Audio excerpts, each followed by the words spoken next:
Praise the Lord. శనివారము August 10, 2024. ఈ రోజు దేవుని వాక్యము, నీవు ఈ సమయమును బట్టియే రాజ్యమునకు వచ్చితివేమో. ఎస్తేరు గ్రంథము 4వ అధ్యాయము 14వ వచనం. ధైర్యంగా నిలబడడం.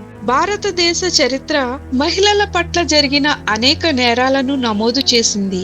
మహిళల అణగారిన వర్గాల హక్కులు విస్మరించబడ్డాయి. అయితే ఒక నూతన విశ్వాసి పండిత రమాబాయి 19వ శతాబ్దపు చివరిలో ఈ సమస్యల నుండి పారిపోవడానికి బదులు ఆర్య మహిళా సమాజమును ప్రారంభించడం ద్వారా తన విశ్వాసాన్ని ప్రదర్శించి ధైర్యంగా సమస్యను పరిష్కరించడానికి ఎంచుకుంది.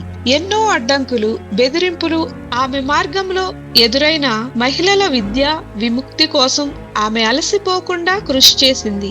ఆమె ఒకసారి చెప్పినట్లుగా, పూర్తిగా దేవునికి జీవితం అప్పగించుకున్నాక ఇక దేనికి భయపడాల్సిన అవసరం లేదు, కోల్పోవడానికైనా చింతించడానికైనా మరేమీ లేదు అని.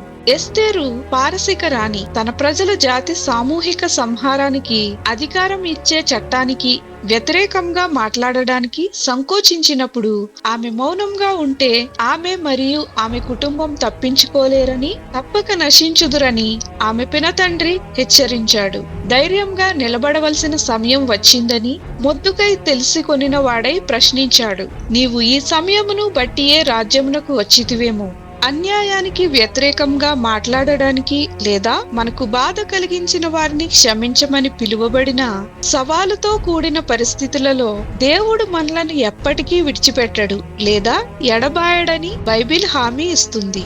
మనము బెదిరింపులకు గురైన క్షణాల్లో సహాయం కోసం దేవుని వైపు చూస్తున్నప్పుడు మనకు అప్పగించిన దానిని చివరి వరకు చూడడానికి ఆయన మనకు శక్తియు, ప్రేమయు, ఇంద్రియ నిగ్రహము గల ఆత్మనే ఇచ్చెను గాని పిరికితనము గల ఆత్మని ఇయ్యలేదు.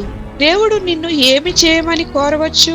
ఆలోచన చేయండి. ప్రార్థన. పరలోకపు తండ్రి, విశ్వాసంలో ముందుకు అడుగులు వేయడానికి, భయాన్ని జయించడానికి నాకు సహాయం చేయమని యేసు నామమున అడుగుచున్నాం తండ్రి. ఆమేన్.